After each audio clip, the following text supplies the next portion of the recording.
Hello বন্ধুরা, আমি সকালে আজকে চলে এসেছি আমার ছাদ বাগানে তোমাদেরকে দেখানোর জন্য যে লেবু গাছে এই ডিসেম্বর মাসের শেষের দিকে কী এমন পরিচর্যা করতে হবে যার জন্য ফুলগুলো যাতে গাছ ধরে রাখে। যতই বলুক, খাবার খুব বেশি দরকার পড়ে না লেবু গাছে। খাবার যা দেওয়ার আমরা নভেম্বর মাসে চাপান সার হিসেবে দিয়ে দিয়েছি। যেমন ধরো গাছের গোড়ায় এই যে এপাশ দিয়ে তোমরা হয়তো দেখতেই পারবে, এই যে বনডাস্ট, নিমখোল, শিংকুচি, এগুলো সমস্ত কিছু দেওয়া আছে। তাহলে এবার দরকার হচ্ছে গাছগুলোকে ফুল যাতে ধরে রাখে তার সেই একটা পরিচর্যা। এই পরিচর্যাটা খুব মানে অতিরিক্তই দরকার, এটা করতেই হবে। এটা না করলে তোমাদের ফুল আসবে, ফুল ঝরে যাবে গাছগুলো। সবার আগে করতে হবে কি, গাছের গোড়ায় এই দেখো, এই যে এটা হচ্ছে অর্গানিক পটাশ, এই দেখো এটা হচ্ছে অর্গানিক পটাশ। এই যে এটা যেহেতু 200 লিটারের ড্রামে ওই যে কেটে করা, তাই এতে আমি এতটা পরিমাণে, এই দেখো এতটা পরিমাণে দিয়ে দেবো। এবার ড্রামের চতুর্দিক দিয়ে এই যেরকম করে দিয়ে দিচ্ছি, পুরো একদম এইভাবে দিয়ে দিলাম অর্গানিক পটাশ দিয়ে তারপর কাজ হচ্ছে তোমাদের ফাঙ্গিসাইড স্প্রে করা। এবার আমি কিন্তু লেবু গাছে বিশেষ করে এই ব্লাইটক্স ফাঙ্গিসাইডটা, এটা হচ্ছে মাস্ট। কেন, লেবু গাছের গা দিয়ে দেখবে এই যে এরম গা দিয়ে তোমার কষ বেরিয়ে আঠা একটা তরল পদার্থ তৈরি হয়, যেমন আঠা ধূপের মতন কিছুটা একটা বেরিয়ে গায়ের মধ্যে লেগে থাকে। সেইটা যাতে না হয় তাই ব্লাইটক্সটা দিতে হবে। আর ফুল আসার পরে যে কিছুতে অন্য কোনো ফাঙ্গিসাইড দেবে না। অন্য ফাঙ্গিসাইড দিলে আমি দেখেছি ফুল বেশি ঝরে যাওয়ার চান্স থাকে। তখন দেবে এই যে অ্যান্টাকলটা দেবে। অ্যান্টাকলটা ফুল টিকে রাখার জন্য অ্যান্টাকলটা বেস্ট ফাঙ্গিসাইড। কিন্তু আর এই যে ধরো এই যে এমনি দেওয়ার গাছকে সুস্থ রাখার জন্য আমি এই ফাঙ্গিসাইড আমার এই যে 2 লিটারের জলের বোতলের গুলবো, তার জন্য তোমাদের দেখাচ্ছি। দেখো, একটু বেশি হলেও কোনো কিছু যায় আসে না। এই যে 6 থেকে 7 গ্রাম হবে, 6 থেকে 7 গ্রাম হবে। 2 লিটারের জলের বোতলে দিয়ে দিচ্ছি। এবার হচ্ছে গিয়ে আবার আরও এই 6-7 গ্রাম এমনি নর্মাল, এই দেখো এই যে জলের বালতি, এর মধ্যে আমি এই যে ঢেলে দেবো। এই জলটা গোড়ায় ঢেলে দেবো। আর এই যে এটার মধ্যে আমি 6 থেকে 7 গ্রাম দিয়ে দিয়েছি। দিয়ে এটা এবার ভালো করে গুলবো। আটকে নিয়ে দাঁড়াও দেখি।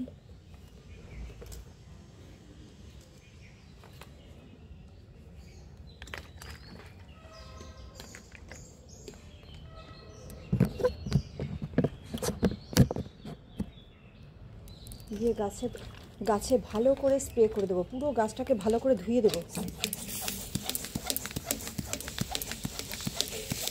পুরো গাছটাকে, এই যে গাছের ডালগুলো একদম কোনো ডালে কিন্তু কোথাও কোনো ফাঁকা রাখবো না। কেন, লেবু গাছের ডাল দিয়েই হচ্ছে ওই যে কষ মতন বেরোয়। আমার এইটা হচ্ছে একটা 12 মাসি ভিয়েতনামি মালটা। এই দেখো একটা লেবু হয়তো দেখতে পাচ্ছ, আমি দেখিয়েই দিচ্ছি। এই দেখো একটা বড় একটা লেবু এই যে হয়ে রয়েছে। লেবুটা কত বড় দেখো হয়েছে, আমার হাতের পাতায় ধরছে না, হয়ে রয়েছে এখন। কিন্তু এই গাছে আবার ফুল আসতে বাধ্য এই গাছে। মানে আমি গোড়ায় যথেষ্ট পরিমাণে খাবার দিয়েছি। খাবার এখন শুধু খোল ছাড়া কিছু দিই না। খোল ওই আমি অল্প একটুখানি গুঁড়ো দিই, সেটা আমি আজকেও দিয়ে দিচ্ছি, তোমরা দেখবে। একটুখানি খোলের আমি ইউজ করিই না। জল খুব কম ইউজ করি। কেন, ওই যে পচা গন্ধ বেরোয়, আমার ঠিক ভালো লাগে না। আমি খোল এই যে পচিয়ে রাখি, শুকনো খোলই রাখি, শুকনো খোলটাকে ভালো করে দিয়ে দিই। এই দেখো গাছটাকে পুরো একদম চতুর্দিক দিয়ে গাছটাকে চান করিয়ে দেবে। কোনো ডালের কোনো অংশ যেন ফাঁকা না থাকে, যেন সেই ফাঁকা দিয়েই দেখবে কষ বেরোবে। লেবু গাছের ওই কষ জিনিসটাই লেবু গাছের ক্ষতি করে। আর ওইখান থেকে দেখবে ফাঙ্গাস ধরে গাছের সেই ডালটাই নষ্ট হয়ে যায়। যাতে ডাল নষ্ট না হয়, ডাল নষ্ট হলেই তো আমাদের সেই ডালে ফুল আসলে, ফল হলেও ডালটা খারাপ হয়ে যাবে। এবার ফুল তো টিকবেই না। ডাল কমজোরি থাকলে ফুল টিকবে না।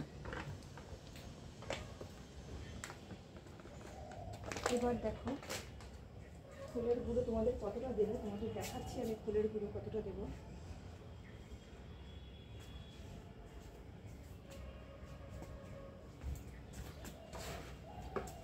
এই যে দেখো এইটুকু মতন ফুলের গুঁড়ো সাইড দিয়ে আমি দিয়ে দিলাম।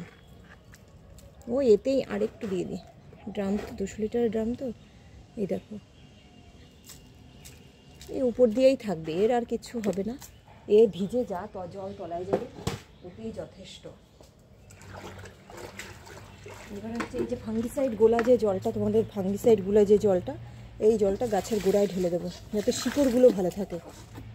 গাছের শিকড়টাই হচ্ছে মাস্ট। শিকড় ভালো না থাকলে তাহলে গাছের ক্ষতি হয়ে যাবে। এটাই শিকড়টাই হচ্ছে আসল গাছের। ঠিক এই পদ্ধতিতে এই দেখো তোমাদের আর একটা গাছ আমি করব।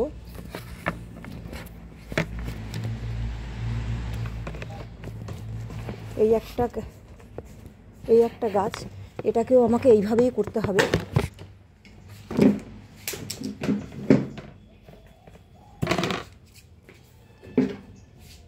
দাঁড়াও, এটাকে জায়গাটা রেখে নিই, তারপরে না হলে তো কিছু করতে পারছি না।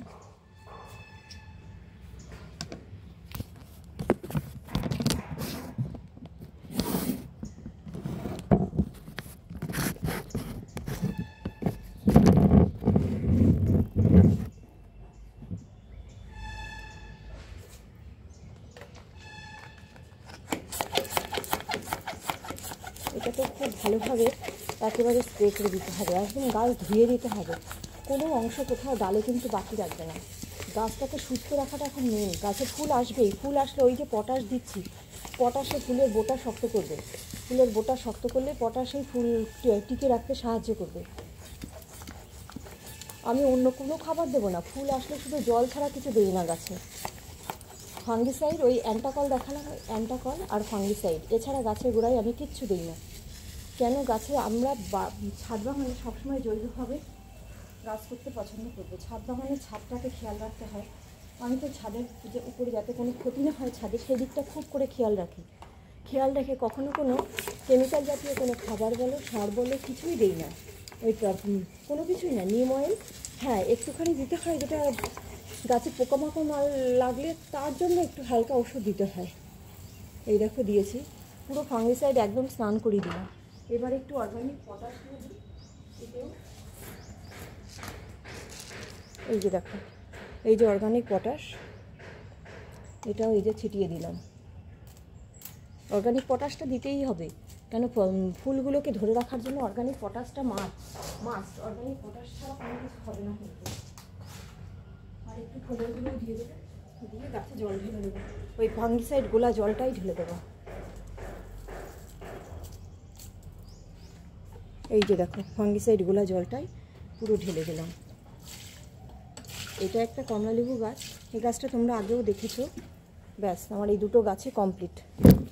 এই যে গাছটা দেখো, এটা একটা কমলালেবু গাছ, এই গাছটা তোমরা আগেও দেখেছো। তোমাদের আর একটা গাছের যত্ন আমি পরিচর্যা করব, ভিডিওটা অতটাও লম্বা হয়ে যাবে বলে আমি সেটা করছি না, দেখাচ্ছি না তোমাদের, পরে দেখাবো। এই দেখো এটাও একটা বাড়িওয়ান মালটা, ওইটায় জল কিছুটা রয়েছে। এই দেখো এটা হচ্ছে একটা হয়েছে, এটা কিন্তু ওয়ান টাইম বলে কেনা, কিন্তু দেখো আমি যেহেতু অন্য জায়গার থেকেও কিনি, এই দেখো ফুল এসছে, এখনই ফুল এসছে, এই গাছে আবার ফুল আসবে। এর গোড়াতে কিন্তু সমস্ত জৈব, কোনো কেমিক্যাল জাতীয় কিছু দিইনি। এইভাবে আমি আমার লেবু গাছগুলো সবসময় যত্ন করি এবং প্রচুর ফুল আসে। আর ফুল আসলে আমার ফলও বেশি হয়। তোমাদের এবার তো আমি এর আগে দেখাতে পারিনি, এবার তোমাদের সবটা আমি দেখাবো ফুল কেমন এসছে আর ফল কেমন দাঁড়ায় গাছে। যে যতই বলো, কোনো কেমিক্যাল জাতীয় কোনো সার গাছে আমি স্প্রে করি না। কেন স্প্রে করি না, স্প্রে করলে ধরো সেই গাছের ফল গিয়ে ঝরে যায়, ফল টেকে না। বলবে যে গাছের ধারণ ক্ষমতা কম, তা না, আমি তো ধারণ ক্ষমতা বাড়ানোর জন্যই জৈবভাবে করছি। আমি তো কেমিক্যাল কিছু দিচ্ছি না, যাতে ধারণ ক্ষমতা যাতে ভালো ঠিকঠাক থাকে। সেই কারণে গাছের কোনো ক্ষতি তো আমার হচ্ছে না। ফুলগুলোকে কিছু একমাত্র আমি অ্যান্টাকল দেবো ফুল আসার পরে। অ্যান্টাকল ফুলগুলোতে ওই ফুলগুলোতে এখন আজকেই স্প্রে করে দেবো আমি অ্যান্টাকল, যাতে ফুলগুলো টিকে যায়। তোমরাও গাছগুলো এখনই লেবু গাছগুলোতে এই যে ডিসেম্বরের থার্ড উইকে আসলেই লেবু গাছগুলোতে এইভাবেই তোমরা যত্ন করো, কারণ এইভাবে যত্ন করলে তোমাদের লেবু গাছে দেখবে ফুল আসলে ফুলে ফলও ধরবে এবং সেগুলো সমস্ত জৈবভাবে হবে। গাছের খাবার, গাছের যা খাবার আমরা তো গোড়ায় দিয়ে দিচ্ছি, গোড়ায় তোমার সমস্ত খাবার দেওয়া, নিম খোল, বনডাস্ট, শিংকুচি খোল সব কিছু দেওয়া, দিয়ে ভার্মি কম্পোস্ট দিয়ে উপরে চাপান দেওয়া, আর কিছু দরকার পড়ে না। তাহলে প্লিজ চ্যানেলটা একটু সাবস্ক্রাইব করে দিও আর লাইক করে দিও।